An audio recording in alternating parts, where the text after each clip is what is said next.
All right, let's get this thing started. I am super excited because, number one, Dustin Chapman, so I'm not going to lie. You have got the best smile out of anybody I've ever podcasted, Zoom called with, anything. Like, your smile, like, literally just makes me go like, well, my day didn't end up that bad because Dustin's here smiling at me. So welcome. Thank you so much for having us. We appreciate it. Awesome. And Ryleigh Madison over here. And I just kind of went through the whole like Ryleigh Madison thing, and it's like a stage name, but it's really her name. It's first and middle name, which we'll just leave it at that. It's really cool. I love it. So you guys are kind of, you've known each other for a long time. Yeah, a little too long. So let's go over a little bit briefly, because you get asked this question a million times. So tell me about the whole family, music. Are you in music, Ryleigh, a little bit because of this guy, or are you in music because of somebody else and you just happen to have to do it with? Yeah, I think that we're in music because, this guy. I grew up in church. We both grew up in church, but I started singing when I was in church when I was 3. And, I found out he can sing too. So we just started singing together. And whenever he graduated college, he asked me to be a part of some of his shows. And I was like, okay, sure. So wait, how old would you have been then when you started doing your first show in front of like a crowd? 13. Are you kidding me? First of all, when you say you started singing at 3, like you hear this stuff. Oh, I've been singing in church since I was this age. 3 is the youngest I've ever heard. And like, were you legit singing? I was really singing in church, yeah. With microphone. Jesus loves me. Jesus loves me. Well, I'm clearly. And so what's the first song you remember singing then? Jesus loves me. Oh my gosh, here I am. I'm like the guy that doesn't know the song was named Jesus Loves Me. All right, so you guys can judge me now, which is totally fine. No, I was really saying Jesus. That was the song. He thought that you were saying Jesus loves you. Yeah, well, So this is the whole thing. Like, I remember this is my little Jesus light. I'm going to let it shine. Yeah, I remember that. That's the first song I remember singing in church. But did you know at that moment that you loved it? Or was it just you were doing it because somebody gave you a microphone and said, sing this song? I really loved it. Honestly, I remember it so vividly because I've always been a pretty outgoing child, like attention now kind of child. And I have no idea. That's not obvious at all. I know. And so I remember I was on the way to church with my Mima, and I was like, I really want to sing, because it wasn't uncommon for people to get up there and do specials. That's what they called them in church. So I was like, I really want to sing. And she was like, okay. And so we got there early, and they were just like, we'll give you a microphone. And I really did. I just sung Jesus Loves Me. And that was it. And that was a common occurrence since I was 3 all the way growing up. I would do specials all the time. And yeah, that's how it started. So Dustin, here's the big question. To bring, so your niece, niece, Yep. right? Mm-hmm. So your 13-year-old niece into shows with you, that's no offense, that's a little risky for your own music journey and career. Absolutely. Almost like, I'm going to be the great guy because she loves to sing and I want her to be a part of it and all that. That's a great gesture. But what did that mean for you personally on where you were trying to go as maybe a solo artist or whatever? Why did you do it? I believed in her. Love that. Yep. And I knew growing up, I loved music, right? And school was my outlet for music. That was the only way that I got to partake in music. Sure. Was school. Yep. And I knew that I wanted her to have the opportunities that I didn't growing up. And so I extended that invitation, and we've been doing it ever since. So 4 years now. Yep. So have you done much solo work? And Ryleigh, have you done any solo work yet? I have not. Well, the only thing that I did do was American Idol, but ever since I was 13, we've been together, so I've never done anything on my own. I've done a lot of solo work. Yeah. You have? Yes. Yeah. Prior, to when we started doing the duo stuff, I was releasing my own music, and still to this day, we still release individual songs, that we write and things of that nature. But we always do background vocals on each other's stuff, that kind of thing. I haven't found anyone that harmonizes quite like the you guys two are. of us. I'll be honest with you guys. Just in sound check and hearing you, I can hear it in your music, but it's different when you hear it in a sound check. It really is, because you can see the way that you work together and that you just are in perfect sync. with your timing, and it's amazing. It's like goosebump kind of stuff, and you guys have just found a way to do it. Now, Ryleigh, do you have any intention of doing something in a solo fashion? Honestly, I would love to. I think, I love working with my uncle. Yeah, that has and I no think, question. As I'm growing up and getting older, I'm going to graduate high school in about 2 years. So I'm going to be going to college. So that's kind of going to make me kind of separate ourselves a little bit. And I'm going to be going for music. So That's awesome. there's no telling what will, those opportunities will open Well, up. and I think with the way that you guys have kind of built it, that connection with family, and the faith behind your music, you're always going to be Right. a duo. Right. Yeah, we'll always be. And but that doesn't, like, if you're at school, why shouldn't you go, try to come up with, some solo gigs and do some acoustic. Now, do you play any instruments? I play guitar. I'm really trying to learn myself. So that's what I play. So, I mean, are you doing anything? Are you writing with the guitar yet? Or Yeah, I love writing songs. I really keep them close to me. I'm not as confident in, trying to push it out there because they're super personal, and I'm trying to get over that hurdle of putting my own music out to people and stuff like that. So I'm always asking Dustin, I'm like, how do you do it? Like, I'm so... Well, Taylor Swift didn't seem to care. Oh, Right. that's what I'm saying. I'm like, I wish I had the confidence like that, but yeah, I'm really trying to kind of... A couple solid breakups should do it. Right. Oh, she just had her one. Stop, yeah. But I do tell people all the time. I'm like, because people, they'll ask us, Yeah. and they'll say, or I'll tell them, no matter what we do, no matter what opportunities presents themselves to us as individuals, Right.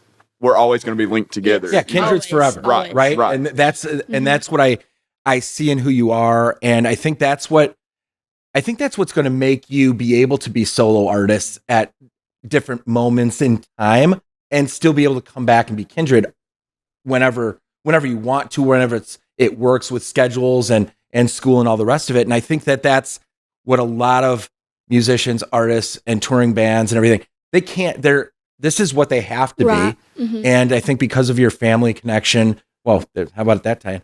I think that's important to kind of understand, and it gives you a little bit of a baseline of security, Absolutely. and it gives you a chance for maybe you to go out there, put yourself out there and have a success, but maybe a couple failures, because in the music business, you're going to go and do a show to 7 people I know. that aren't paying attention to Oh, you. yes. And it's not going to be anything, but you're Right. going to walk out feeling like Yeah. that was the worst experience of your life. Why am I doing this? But that's the music business, right? Exactly. So what's most important to you in the way that you're presenting yourself as an artist? Authenticity, just really portraying who I am in my music, but also doing it in a way that others can relate to it and create their own experience with it. I always say, like, a lot of my songs are very personal, like Ryleigh was just talking about, like, that's a hurdle she's trying to get over. But for me, like, I always try to make my words in a way where, of course, it relates to something I'm going through, like a scenario that is personal to me, but is phrased in a way that they can make their own correlation with it. And so that's something that very much I always want to be adamant about and include in our music. So. Why is it that as a human race, we feel like we're on so many islands in different times in our life, that we're the only ones that have gone through something? Yes. And to realize that in a room full of 100 people, 72 of them probably can connect to that exact song for this exact reason. And I think that's an important thing for Ryleigh. I mean, come on, put it out there. I know. I'm really trying. This new year, like 2023, I'm really, really trying to just put myself out there as much as I can. Because, being in a duo, I have strengths and he has strengths. I have weaknesses and he has weaknesses. And sometimes, they overlap each other. Sure. Where I'm weak, he's strong. Where I'm strong, he may be weak. So it really covers. So trying to put yourself out there, you're just completely, like, stripped of everything. Yep. There's no, backbone. There's nothing. You just got to do it. So, and being in a duo like that, like having Dustin there, he's been doing this, in college. He had a lot of buddies and stuff and did a lot of gigs by himself. So I go to him and I'm like, what? How do you do this? Dude's been crushing I'm it. like, I mean, he's exactly. You're just such a seasoned artist where it's, when you go up there and when I see you singing in your music, there's such a strength to what you're doing. It just feels as though you have complete control of your vocals, of what you're trying to put out there, and the emotion behind what you're doing. It seems so, you talk about authenticity. It seems so you. Is that coming because of the lyrics or because of your confidence as an artist? I'll be completely honest with you. I'm not. No, lie to me. Well, I'm not a confident person at all. What? That's true. Like, That's true. Ryleigh will attest to that. Yeah, that is true. I think, especially, I think it Dustin's works. like, no, just a test. So don't explain it. No, I'll explain because I think it's really important. Because a lot of artists, if we're being honest, all artists are, I feel like, in a way, insecure. They want that clap, they want the cheers, they want this and that, and we don't always feel confident because we're constantly comparing ourselves to other artists, what they're doing, where are they at with their music, and that's something I'm a victim to as well. I compare myself constantly, and so Dustin, he will say something, I'm like, huh? Right. You are. I'm like, because it's good to have that foundation for somebody. For him, it's me. For me, it's him. Say, you are good enough. What you're doing is good, and you deserve to be where you are. And so you're like the perfect type person. like he's like, how about you don't go away to college because I know I need that's this hype scary, person yeah. here. And for me and Dustin, like we're really our best friends. He's like my brother. He's not like really like my uncle. Right. No, I get that too. It's so important. It's so great to have him there because I struggle with a lot of stuff that he can tell me who I am, and he struggles, and I can tell him who he is. Right. So it's there's an 8-year age difference, so Yeah. I've lived things that she's currently going through, or like Right. issues that she's now facing that she's never faced before. That I'm able to be there Yeah. and really, try to help her out. But going back to the whole confidence thing, Yeah. and I do think the fact that I write all of my music, everything I've ever released has been mine, and I think 100%. 100%, Yep. yes. And so I think that plays a part in me being. That's amazing. Well, I appreciate it. Let me ask you a quick question. Mhm. Is that because you want to write your own music right now at this stage of your career, or is it a little bit because of where you live and the convenience of collaboration in writing? Both. Okay. Both. Yeah. We live in a very, very small area. I know. very. I know. Very. We're the only two individuals that are really pursuing music at all in our area. How many people are in your hometown? 4,000? I feel like in your head you're going, well, there's Jimmy, Right. there's Mary. Yeah, that's about a couple thousand. We're about to get our first Starbucks though, so that's That's a big Yeah. deal. Must Right. be on the Yeah. border of a They're big town or growing. something. yeah. Growing. But we so there isn't many opportunities for Sure. collaboration. Yeah. In college, that was different. I had that opportunity. Yep. But also, I'm the type of person I like to push myself and like to push my horizons and not stay stagnant in what I'm writing and producing myself. And so, diving into different ideas that I've come up with myself, makes me more receptive to venturing out in different lanes that most people, sometimes when you're writing with someone, they bring in different ideas and you like work together and you create something that's fantastic, Yeah. awesome. Sometimes it just doesn't work, and Right. so Yep. I just try really everything that I've released, I've either, like I said, written or co-written, Yep. and I really just try to push myself into not really just being me, but into something that might be a little different than what I would usually do, Right. And so a lot of times if you're co-writing with people, they listen to what you've done in the past and they're like, okay, let's write something that, fits. They think it's you. Right. But I don't want to just release the same type of material Right. over and over, so. Absolutely. Yep. So, as an original artist, how much music do you kind of have just sitting there waiting to do something with, or is that the constant struggle as recording artists, touring artists, to find the time to actually get in the mindset to write? Is that a challenge?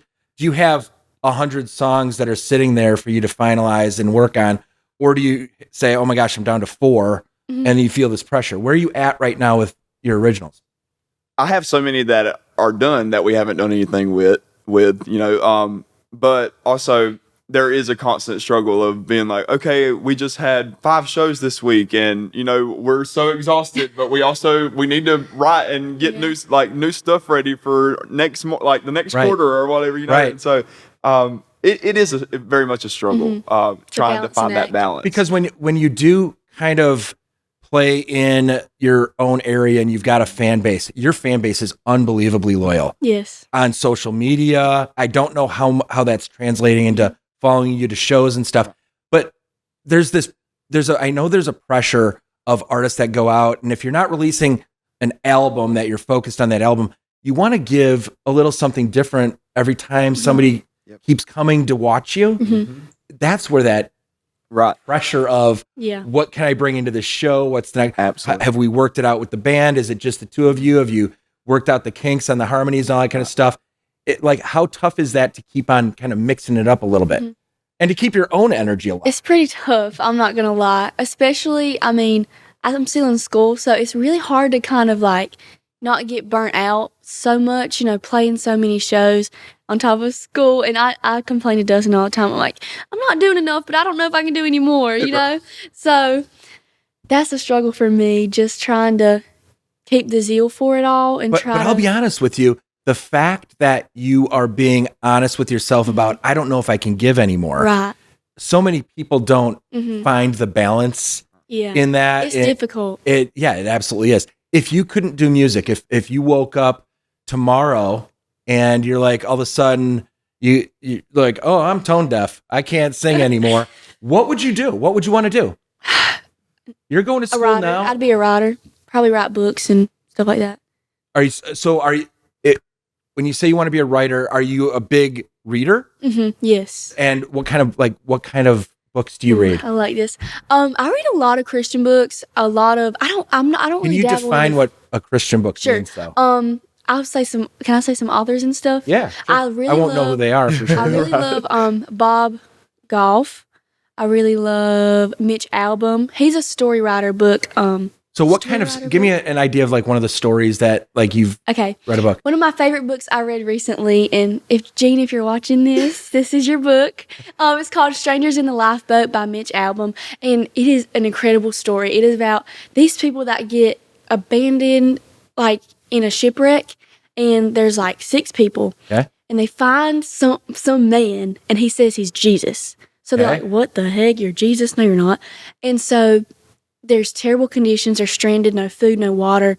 So they just they die. Eventually, one by one, they die. And it's about this man is writing a letter to his wife that I don't want to spoil it, but you find out she's passed away from cancer. And he's writing to her, but the ship exploded.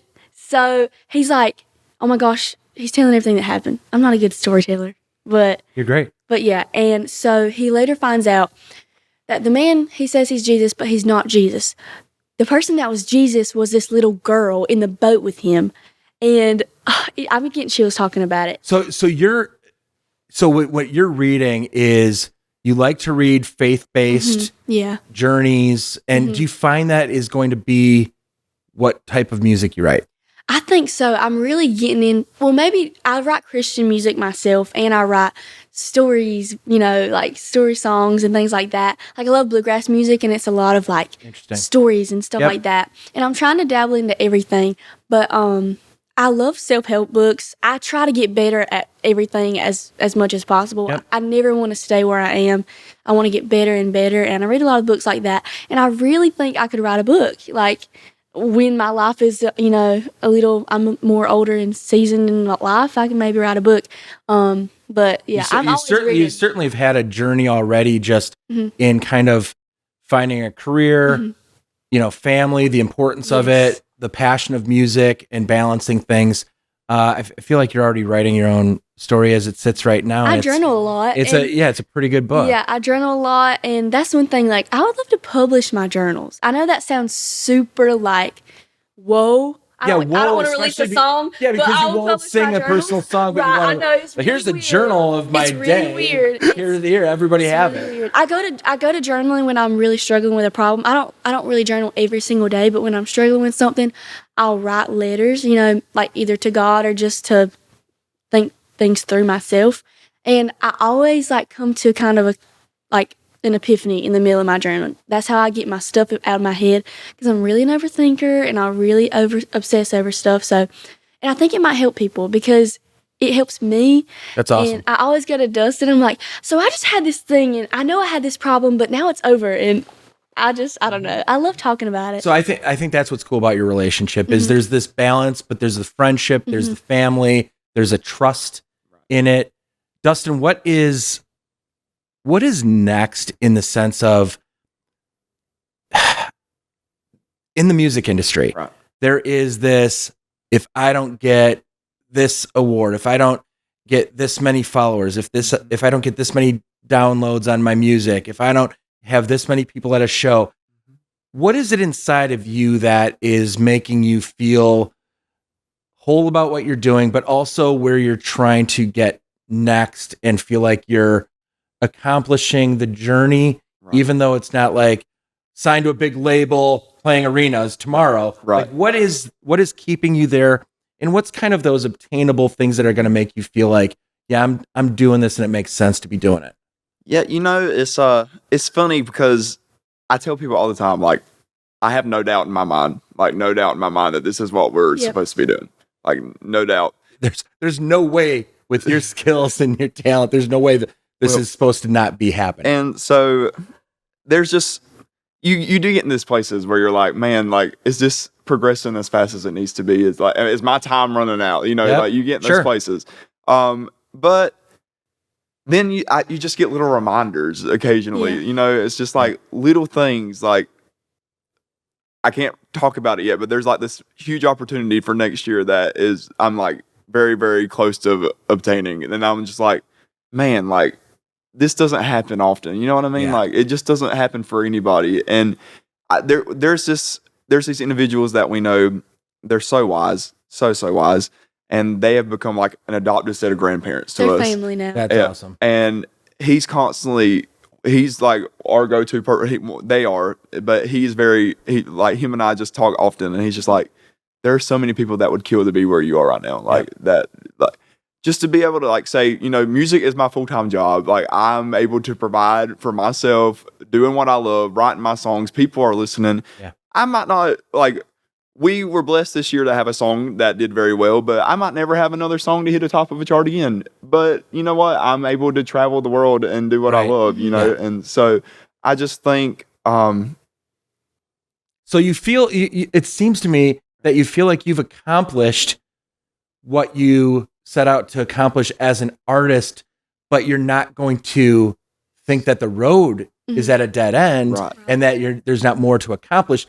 But you wake up feeling as though just blessed, grateful. You're whole with the journey, and you're going to stick to it. Which so many people keep on waking up every day thinking there's just something more because I don't have what I want, and I want this car, I want this house, I want these material objects type of things, and it seems like so much of it is coming to you in different ways that are keeping you motivated to know that this is the right path. Yes, absolutely. Yes. So, out of the songs that you've recently released, which one, every time you sing it, makes you feel like almost like, let's call it like an outer body experience, where you like listening to it as much as you like singing it? It's the one that gives you goosebumps more often than the next one because of whatever reason, or being able to see it in the eyes of the people that are at the show. Right. Is there a song that just hits you every time you perform it? So, I mean, Slow Dance has a special place in my heart, obviously. Yep. But there's a song that we're going to be doing tonight. It's the first time we've ever done it with the full band, and I'm super excited about it. And it's called What No Song Can Do. And there's a story behind that song, and Ryleigh's probably going to get mad at me by saying it, but we've been blessed to play so many shows together. Yeah. We've never met him in person except one time. That's true. Yep. Yeah. It's crazy. We were in Myrtle Beach, and this guy came up, and I wasn't having a good day. yeah, it was just already not a good day, and he was like, he started cussing at Ryleigh, and she just like broke down and started Yeah, crying, it and was it was so just like bad. not good. Oh, it's terrible. And then Uncle Mode kicked in, and I was like, you know, who the heck do you think you are? Like, you know. Yeah. And so he wound up getting kicked out of the place. He was extremely intoxicated. Yeah, so, you know, that's obviously, or But- just Yeah. Yeah. He so many months later, I was sent back because that situation just infuriated me. But I was sent back, and I was like, you know, what if what we were singing, he just had an emotional attachment to it, it triggered some kind of reaction in him. yeah, sure. Because And, music does that, right. Yeah. in it does. every Exactly. way. Mm-hmm. And so I wrote a song, like from what I perceived his perception to be that night. And so that song, I love telling the story about it because I love seeing the people's faces when they realize, like, wait, that he really did that. You know, like, Right. And I think lyrically, it hits a spot with a lot of people, and so I'm excited for y'all to hear that one tonight. That's awesome. Yeah. That's awesome. Now that's like the only, I'm gonna be just like sitting there waiting for that song. So what's next? What's 2023? What are some things that you're really looking forward to? And how much time off are you gonna get to just kind of catch your breath? I hope not much. Right. We enjoy being busy. Yeah. Obviously, the winter time, that's really our Slows down, refresh time, like time to really pour into our creativity and like, you know, just really Yep. try to get as much as the songwriting business side of things put together so we can focus on our performing and touring like throughout the rest of the year, you know. But we do have some pretty exciting things lined up show wise, and we are very excited to release our first like official Kindred EP. Oh, that's true. Because your last one was Right. Mm-hmm. It was just This under our guy. names. That guy. it's like, Hey, I sung some harmonies, so I'm still in there. that's right. You're still in there. You know. You get your cut. Yeah, oh yeah. I haven't seen that yet, Wait, but I don't know about that. yeah, So I can't thank you guys enough for making the trip absolutely. out here, and it's going to be a special show, and you guys are special people, and I'm excited to see where our future friendships Right. and where you're going with your careers, and it's good to have good people, Absolutely. you know, Absolutely. doing good things and doing what you love to do, and you guys make it so obvious that anybody that comes to see your show or listens to your music they're not going to have a bad day once they hit play. That's for sure. So thanks for being part of it. Thanks for being part of the Interstate Music family now. And that's forever. So, hey, Absolutely. Kindred's got, Kindred plus one. How's that? Oh yeah, sounds good. Sounds good to Awesome. me. Thanks so much. Thank you.